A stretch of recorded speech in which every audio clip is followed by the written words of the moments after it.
The American dream used to feature a white picket fence, but right now, it features a 7% interest rate and a monthly payment that looks more like a ransom note. I'm Dan, and I'm here to help you improve your personal finance by showing you why the starter home has morphed into a wealth-destroying trap for anyone who doesn't respect the new math. If you are looking at Zillow and thinking, I make $80,000, surely I can afford a decent place, you are about to walk into a mathematical buzzsaw. We need to start by shattering the sticker price illusion. Humans are bad at complex math, so we cling to big, round numbers. We see a house listed for $500,000, and our brains anchor to that number. We think, okay, 500K is a lot, but it's an asset, right? Wrong. In the housing market of 2026, the purchase price is almost irrelevant. The only number that matters is your monthly burn rate, and that number has quietly doubled while nobody was looking. Let's step into a time machine for a second. I want you to visualize a standard, boring, three-bedroom house in a suburb of Atlanta or Phoenix. Nothing fancy. Maybe it has that gray laminate flooring everyone hates. In 2020, you could buy this house for $400,000 with a 3% interest rate. Your monthly payment for principal and interest was roughly $1,200. It was affordable, it was cheaper than rent. Now, fast forward to today, that same house, with the same aging roof and the same gray floors, is listed for $500,000. That doesn't seem like a huge jump, right? But because interest rates are hovering around 7% and insurance premiums have skyrocketed, your monthly payment isn't $1,200 anymore. It is now over $300. Pause and let that sink in. Same house, same bricks, same neighborhood, but the cost to live inside it has increased by nearly 150%. This is why comparing your financial journey to your parents' journey is a recipe for depression. Your parents bought homes when houses were 3x their annual salary. Today, in many markets, a median home is 6x or 7x the median salary. You aren't playing the same game. You are playing on nightmare mode. This is what I call the monthly payment shock. A report from Redfin in 2024 highlighted that to afford the median-priced home in the U.S., an American household needed an annual income of roughly $115,000. That was nearly $40,000 more than was needed just a few years prior. And as we look toward 2026, with insurance companies leaving states like California and Florida, that number is only climbing. Most first-time buyers are obsessing over the wrong obstacle. You are killing yourself to save for a down payment, eating ramen and skipping vacations to scrape together $30,000. But the down payment is just the cover charge to get into the club. The real problem is the drink minimums once you are inside. The bank will tell you that you qualify for a loan if your debt-to-income ratio is 43% or even 50%. Do not listen to them. The bank does not care if you eat. The bank does not care if you save for retirement. The bank only cares if you pay them before you pay anyone else. If you trust the bank's math, you will end up house poor, a miserable state where you own a beautiful asset but can't afford to put gas in your car to drive away from it. If you have ever looked at a mortgage calculator and felt your stomach drop, hit the like button, because we are going to expose the hidden numbers that Zillow conveniently leaves out. Because here's the scary part. That $3,300 monthly payment I just mentioned, that is the best case scenario. That number assumes nothing breaks. It assumes the taxman doesn't reassess your property value. There is a collection of invisible expenses I call the ghost costs, and they are the primary reason new homeowners go broke within the first 24 months. In the next part, I'm going to show you why your mortgage is not the maximum you will pay. It is the absolute minimum. There is a saying in real estate that every renter needs to tattoo on their forearm before they sign a deed. Rent is the maximum you will pay every month. A mortgage is the minimum.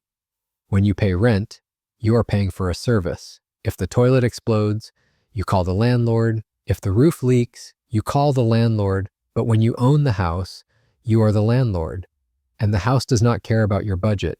We need to dissect the anatomy of your monthly payment because most first-time buyers only look at the P&I, principal and interest.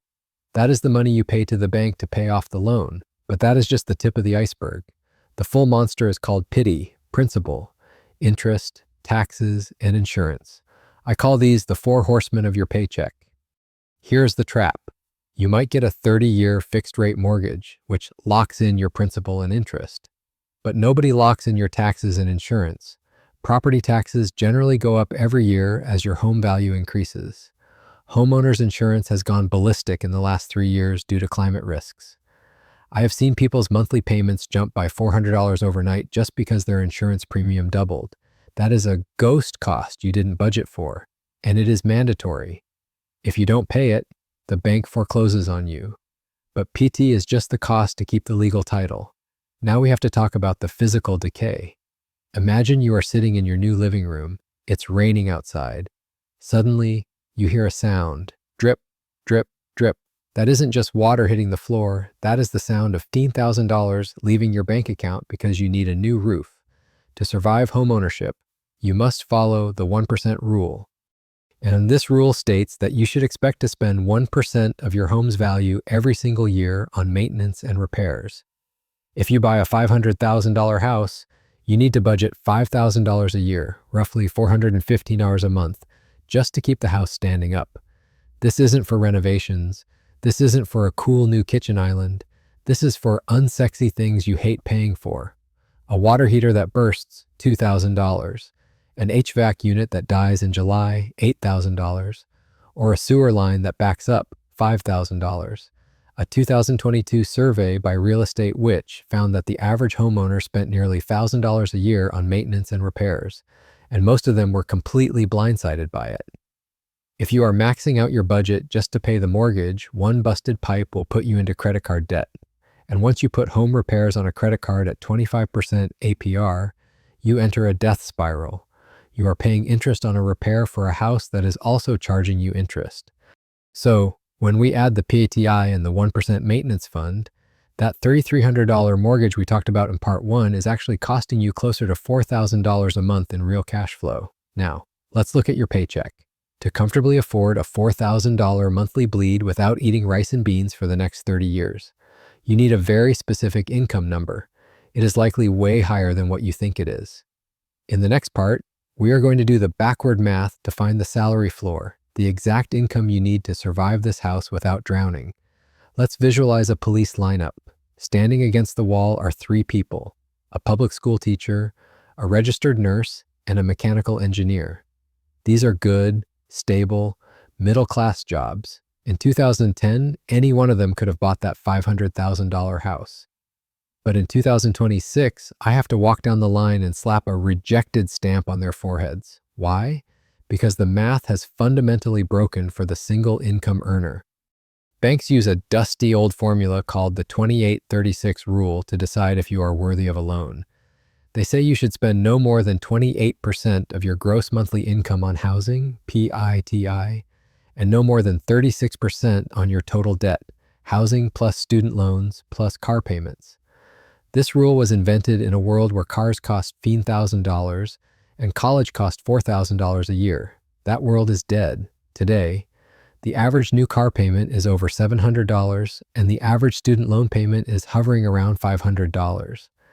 These other debts eat up so much of your 36% cap that your housing budget shrinks to the size of a postage stamp. So let's do the backward math to find the real number you need to hit to afford that $500,000 house without living on ramen noodles. We established in part 2 that your real monthly cost, after mortgage, taxes, insurance, and the 1% maintenance fund, is roughly $4,000 a month. If $4,000 represents 28% of your gross income, which is the safe bank standard, we divide $4,000 by 0.28. The result is roughly $14,285 per month in gross income. Multiply that by 12 months, and the salary floor is approximately $171,000 per year. Look at that number again, $171,000. According to 2024 data from the Bureau of Labor Statistics, the median salary for a registered nurse is about $86,000. The median for a high school teacher is roughly $60,000. Even the mechanical engineer, sitting at around $100,000, is shockingly short of the mark. This means that to buy the average house, you now need to be in the top 10% of earners in the United States, or you need a partner who earns just as much as you do. The starter home is now a luxury good reserved for dual income high earners. If you ignore this math and buy the house anyway, maybe because the bank let you stretch to a 50% debt to income ratio, you enter a state called being house poor. This is a specific type of poverty where you look rich to your neighbors, but you cannot afford to leave your property. You can't take vacations. You can't invest for retirement. You can't quit the job you hate because you need every single paycheck to keep the lights on. You are not a homeowner. You are an indentured servant to a pile of bricks. But wait, I can hear the comments already. But Dan, renting is throwing money away. At least with a mortgage, I'm building equity. I'm about to show you an amortization table that will make you physically ill. In the next part, we are going to debunk the biggest lie in real estate, the idea that your mortgage payment is savings. Spoiler alert, for the first 10 years, it is almost entirely trash. There is a phrase that has been drilled into your head since birth. Renting is throwing money away. Your parents said it, your real estate agent said it, and TikTok gurus scream it. They make you feel stupid for paying a landlord. But today, I'm going to show you that renting is often the smartest financial move you can make, and that buying a house involves throwing away just as much money, except you throw it into a different trash can. We need to look at an ugly document called an amortization table. This is the schedule that shows how much of your monthly payment goes to the loan balance, equity, and how much goes to the bank's profit, interest. Let's take a $400,000 loan, assuming you put 20% down on that $500K house, at a 7% interest rate. Your monthly payment for principal and interest is roughly $2,660. In the very first month, out of that $2,660 check you write, guess how much actually pays down your debt? About $330. And the other $2,330, that is interest. That is pure profit for the bank. It is the cost of renting money. So, for the first 5 years of your 30-year mortgage, you are essentially renting the house from the bank. You are paying nearly $140,000 in interest payments, and you have barely made a dent in the actual loan balance. If you decide to sell the house in year 5 because you got a new job or got divorced, you will walk away with almost zero accumulated equity from your payments. This is the interest trash can. Now, let's compare the unrecoverable costs of renting versus buying. When you rent, the unrecoverable cost is simply the rent. When you buy, the unrecoverable cost is interest plus property taxes plus homeowner's insurance plus maintenance plus HOA fees plus buying, selling. Closing costs. In many high-cost cities like Austin, Seattle, or Los Angeles, the unrecoverable costs of owning are actually higher than the cost of renting a similar home. A 2023 study by CBRE found that the average monthly mortgage payment was 52% higher than the average rent. That means you could rent a nice apartment, take the extra than $1,500 a month you would have spent on the mortgage, and invest it.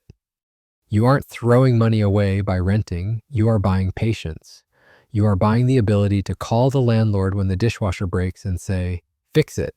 But there is an even bigger cost that nobody calculates on a spreadsheet. It isn't measured in dollars, it is measured in opportunity.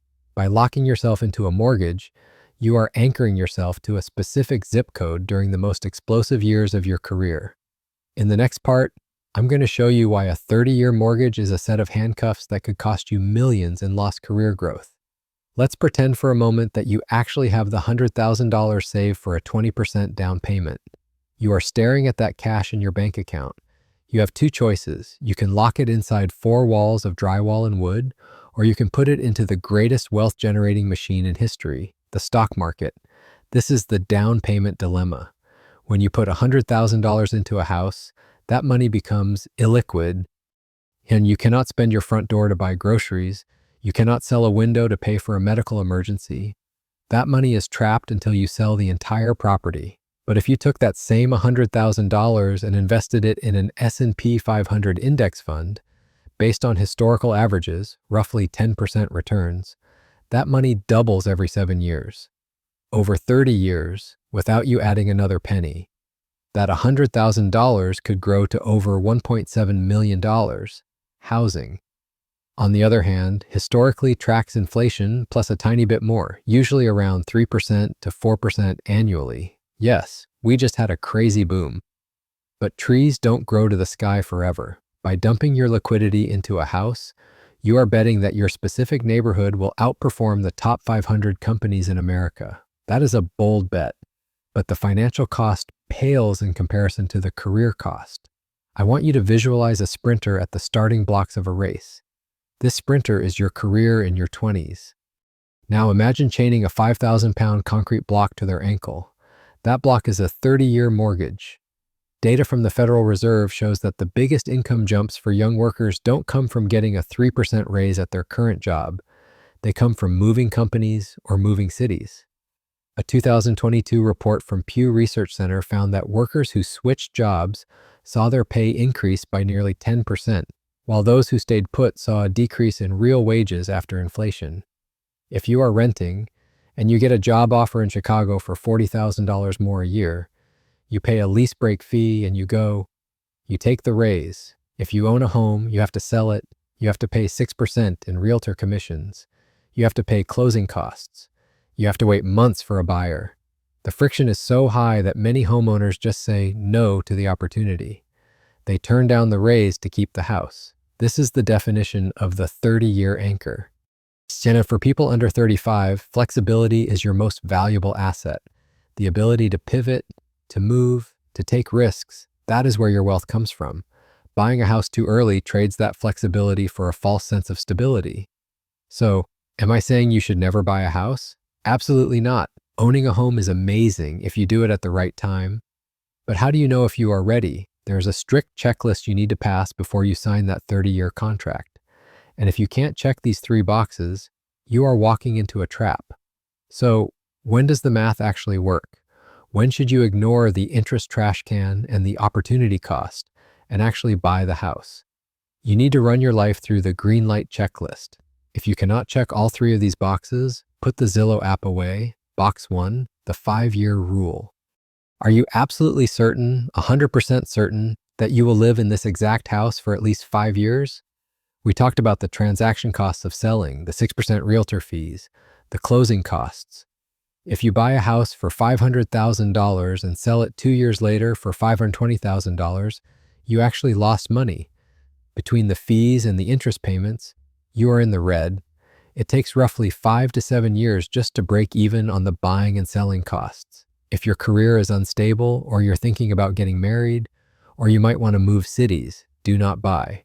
Box 2, the 30% cap. Will your total monthly housing cost, PITI plus utilities, be less than 30% of your gross monthly income?